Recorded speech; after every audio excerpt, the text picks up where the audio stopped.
Always welcome साथियों, digital class हमेशा आपके साथ। इंजीनियर और अपनी थ्योरी ऑफ मशीन सीरीज चल रही है। जो भी कंटेंट अब तक आपने पढ़ा है और आगे इस वीडियो में पढ़ने वाले हैं, सारा कंटेंट आपको पीडीएफ फॉर्मेट में अवेलेबल है। जिस तरह से मैकेनिकल इंजीनियरिंग जनरल नॉलेज की सीरीज कंप्लीट अवेलेबल है, इन नोट्सों का इस्तेमाल आप SSC, RRB, state JEE, GATE, BTech, AMI के एग्जामिनेशन के लिए कर सकते हैं। चलिए साथियों, शुरुआत करते हैं। Kinematic analysis of single slider crank mechanism. ये आप बहुत बार पढ़ चुके हैं, बार बार इसी पे घूम के आ जाते हैं। इसकी आपको वजह पता होनी चाहिए, ऐसा क्यों हो रहा है, क्योंकि ये मैकेनिज्म दुनिया में बहुत ज़्यादा इस्तेमाल किया जाता है। तो इसे सिंपल करने के लिए लोग लगे हुए हैं, और चाहो तो आप भी लग सकते हैं कुछ नया देने के लिए इस क्षेत्र में, जिससे आपकी जो सिंपल कैलकुलेशन है आसानी से और ज़्यादा सिंपल तरीके से की जा सकती हो। तो यहाँ पर काइनेमेटिक एनालिसिस से मतलब है शुद्ध गति की विज्ञान से। यहाँ पर सिर्फ आप मोशन पर स्टडी करने वाले हैं, किस प्रकार से मोशन चल रहा है, किस प्रकार से आप वेलोसिटी या फिर एक्सेलरेशन निकाल पा रहे हैं। यहाँ पर फोर्सों को हम काउंट नहीं कर रहे हैं, कौन सा फोर्स कहाँ लग रहा है, किस प्रकार से लग रहा है। तो चलिए, परफॉर्मेंस देने के लिए पहले माहौल बना लेते हैं आपके सामने। तो यहाँ पर आपको सिंगल स्लाइडर क्रैंक मैकेनिज्म नजर आ रहा है। ये स्लाइडर है आपका, ये इस एक्सिस पर स्लाइड कर सकता है या फिर किसी सिलेंडर के अंदर स्लाइड कर सकता है।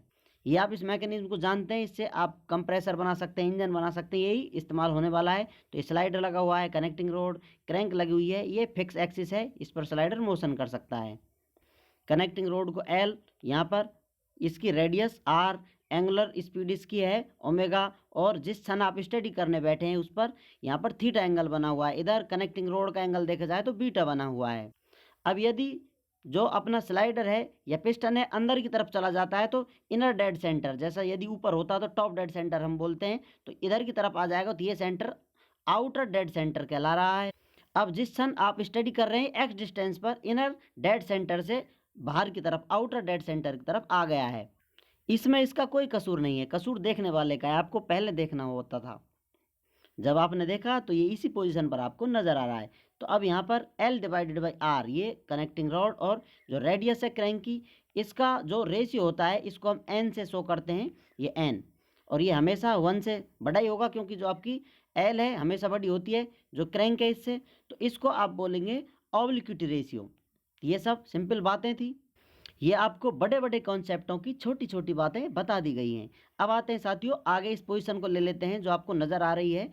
यहाँ पर ये आपका कनेक्टिंग रोड है, लेंथ है, ये रेडियस है, अब ये एक्सिस है। तो यहाँ पर थीटा एंगल बना हुआ है, यहाँ पर बीटा एंगल बना हुआ है, इसकी लेंथ एल, इसकी आर। जैसा यहाँ आपको देखने को नज़र आ रहा है, ये ट्राइंगल हमने नीचे शिफ्ट कर लिया है, डायरेक्ट यहाँ से परपेंडिकुलर नीचे की तरफ डाल लिया है, इस पॉइंट पे ऊपर से जो आपकी रेडियस है वहाँ से। तो अब इससे कह सकते हैं ये जो परपेंडिकुलर है दोनों के लिए कॉमन होगा। जैसे कॉमन से मतलब ये कोई आपका कंपोनेंट है या फिर मैग्नीट्यूड है, इसका वर्टिकल कंपोनेंट, ये हॉरिजॉन्टल कंपोनेंट। इसी प्रकार ये आपका एल है, इसका वर्टिकल कंपोनेंट और ये हॉरिजॉन्टल कंपोनेंट है। तो यहाँ पर सिंपल रेडियस की बात की जाए, इसका वर्टिकल कंपोनेंट और हॉरिजॉन्टल कंपोनेंट, तो यहाँ पर आर साइन थीटा, ये जो कंपोनेंट है vertical component R sine theta के बराबर होगा।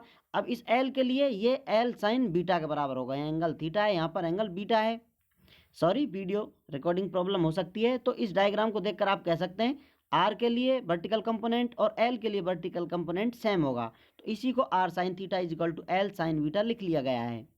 अब यहाँ पर थीटा है, यहाँ बीटा है। यदि बीटा को हम थीटा की टर्म में लेकर आएँ, एक फॉर्मेट में इक्वेशन करना चाहें, तो किस प्रकार लिख सकते हैं इस इक्वेशन से, sine beta is equal to sine theta divided by L divided by are.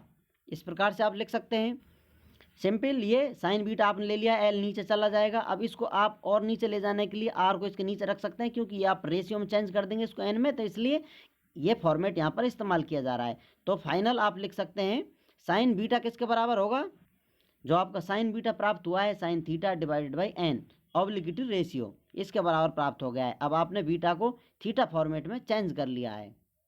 अब वापिस आते हैं साथियों इस मुसाफिर की तरफ, जो मंजिल की तरफ चलते चलते यहाँ आकर ठहर गया है। ये कितनी लेंथ चल ली होगी इसने, इसके बारे में जानते हैं इंजीनियरिंग तरीके से।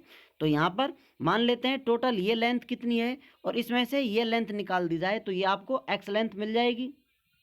यदि क्रैंक घूमते हुए इस पोजीशन पर आ जाती, कनेक्टिंग रोड इधर हो जाती, तो आउटर डेड सेंटर पर आ जाती है, और वापस घूमकर इधर आती तो ये outer dead centre inner dead centre पर आ जाती है। लेकिन बीच में कहीं ठहरा हुआ है मुसाफिर आपका, तो आप कह सकते हैं ये लेंथ कितनी है, आर प्लस एल के बराबर है। और बाकी ये लेंथ कितनी है, ये लेंथ कितनी इसमें सब्सट्रैक्ट करेंगे, ये लेंथ अभी आप स्टडी कर रहे थे नीचे, तो ये लेंथ कितनी बचती है आपकी, आर का जो हॉरिजेंटल कंपोनेंट है और एल का हॉरिजेंटल कंपोनेंट, इसके बराबर लेंथ बचती है। तो इस टोटल में से इसको निकाल देंगे तो आपका मुसाफिर कितनी पैदल यात्रा कर चुका है ये आपको पता चल जाएगा। मुसाफिर किसी प्रकार से चलता हुआ मिल सकता है आपको, हो सकता है सफारी हो सकता है कोई और भी BMW, कोई सी भी गाड़ी हो सकती है इसके पास, उस पर आप ना जाइए, भावनाओं को समझिए। ये एक्स है, एक्स की लेंथ कितनी हुई अब टोटल, जैसा आपको बताया था, टोटल इसकी रेडियस होगी क्रैंक की और लेंथ होगी टोटल ये होगी। इसमें सब्सट्रैक्ट क्या कर दिया है, जो ये लेंथ है इसको सब्सट्रैक्ट कर दिया गया है। ये क्या है फिर, आर का हॉरिजेंटल कंपोनेंट और एल का हॉरिजेंटल कंपोनेंट, ये लेंथ सब्सट्रैक्ट कर दी जाएगी तो आपका एक्स प्राप्त हो जाएगा। ये सिंपल आपको समझाया था। तो इस प्रकार से आपने एक्स प्राप्त कर लिया है, ब्रैकेट में R plus L minus R cos theta plus L cos beta, इस प्रकार से एक्स आप निकाल सकते हैं। अब जैसा कि हम जानते हैं कॉस बीटा ये रिलेशन होता है, थीटा हो या बीटा हो, यहाँ पर हम कॉस बीटा के लिए निकाल रहे हैं, cos beta cos square beta is equal to 1 minus sine square beta के बराबर होगा। इससे आप लिख सकते हैं, इसे और अपडेट करना चाहें, अभी आपने देखी थी साइन बीटा की वैल्यू कितनी आती है, sine theta divided by N, तो 1 माइनस यहाँ पर ये वैल्यू पुट कर दी गई है, तो sine square theta minus N square theta प्राप्त हो गया है। ये वैल्यू किसकी है, कॉस स्क्वायर बीटा की। यदि इस वैल्यू को आप सिर्फ कॉस बीटा में निकालना चाहें तो यहाँ पर अंडर रूट लगा देंगे तो ये वैल्यू आपको प्राप्त होगी। यहाँ ये अकेला है बेचारा, इसे आप एन स्क्वायर एलसीएम लेकर इसे साझा कर सकते हैं इसके साथ, ये 1 अकेला था, ये दोनों अलग पेयर में थे, तो इनकी कुछ हिस्सेदारी बना लेते हैं, साथ निभाना साथिया। तो इसके लिए यहाँ पर आपको एलसीएम एन स्क्वायर ले लिया, ऊपर एन स्क्वायर आ जाएगा, सेम इक्वेशन रहेगी, तो ये इक्वेशन प्राप्त होगी आपकी। अब इसमें से स्क्वायर हटाएंगे तो इस पर अंडर रूट लग जाएगा, ये सिंपल कैलकुलेशन है। इसे अकेला तो नहीं छोड़ सकते, तेरा साथ न छोड़ेंगे साथी मरते दम तक, तो इसका साथ न छोड़ें, इसलिए ये कैलकुलेशन इस प्रकार से एडिट की जा सकती है, अपडेट की जा सकती है। तो हमें कॉस बीटा प्राप्त हो गया है। अब यहाँ पर x की वैल्यू कितनी थी आपके पास, x की इक्वेशन ये प्राप्त थी आपके पास, तो इसको सेम यहाँ पर लिखेंगे, तो यहाँ पर r plus L minus R bracket में है साथियों R cos theta minus L, L ले लिया। अब कॉस बीटा की आपने वैल्यू अपडेट कर कर चेंज कर कर कुछ नया निकाल लिया है, तो ये सारी वैल्यू यहाँ पर शिफ्ट कर दी गई है।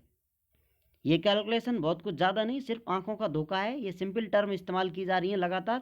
अब इस इक्वेशन को और आप अपडेट करना चाहें तो किस प्रकार से कर सकते हैं, मान लेते हैं इसको आर से आपने मल्टीप्लाई कर दिया, आर से डिवाइड कर दिया, या कह सकते हैं इसमें से आर आपने कॉमन ले लिया है, तो किस प्रकार से इक्वेशन अपडेट होगी आपकी, आर आपने बाहर ले लिया है ब्रैकेट से, तो यहाँ पर आपको प्राप्त होगा, इसमें से 8 जाएगा 1। अब इसमें से एल डिवाइडेड बाई एन, तो इसको sorry L divided by R करेंगे तो आप जानते हैं ऑब्लिक्विटी रेशियो के बराबर होता है, तो यहाँ पर एन आएगा। अब नेक्स्ट टर्म में से आर ले लिया है तो सिर्फ कॉस थीटा बचेगा। अब यहाँ पर वापस एल डिवाइडेड बाई आर, या फिर कहें आर कॉमन लिया गया है तो यहाँ पर एन आ जाएगा। अब यहाँ पर ऑलरेडी एन नीचे है तो एन से एन कैंसिल आउट हो जाएगा और ये टर्म आपकी डायरेक्ट यहाँ पर शिफ्ट कर दी जाएगी।